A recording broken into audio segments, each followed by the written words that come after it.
I do have a story about it and I want to share with you because I think it's important. It definitely helped me when I was going through it to know that other people had similar experiences. I was listening to John Mayer on Call Her Daddy and the podcast, and he was talking about how he struggled with anxiety as a teenager, as a kid.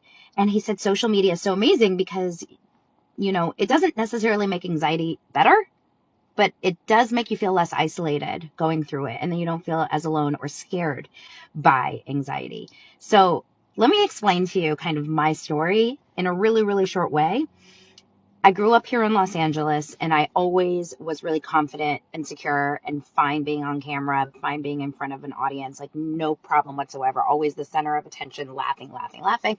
Nothing. I went to college in Santa Barbara, and I don't think it's a coincidence that my anxiety really peaked right after 9/11. So I was 19 years old, 20 years old, and my anxiety hit me hard. It presented itself in a way that I was having a hard time being in class. I struggled being in places where I felt like the attention was on me. I always felt like my symptoms popped up like I was going to faint or vomit. Good times, right? Good times. So if you are someone that struggles with anxiety, you probably understand that. It then definitely, it transferred, it kind of changed. There was a lot of health anxiety. There was a lot of insomnia, which really triggered anxiety for me, this fear of not being able to sleep. If any of these you've experienced, I did go on Zoloft for a short time, and it really helped. And then I got off Zoloft, and I was fine. And then in my mid-20s, late 20s, it hit again real bad. In similar situations, like I couldn't go to workout classes, which are my happy places. I couldn't go because I'd always feel this need to exit.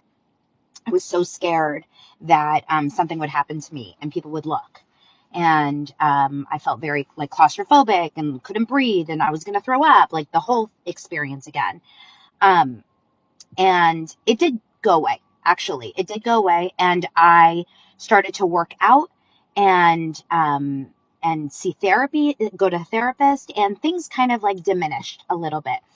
And then I got one of my worst panic attacks ever, speaking in front of a crowd, about 50 people, and it shut me up for a really long time. All of a sudden, I wasn't able to do things I'm passionate about.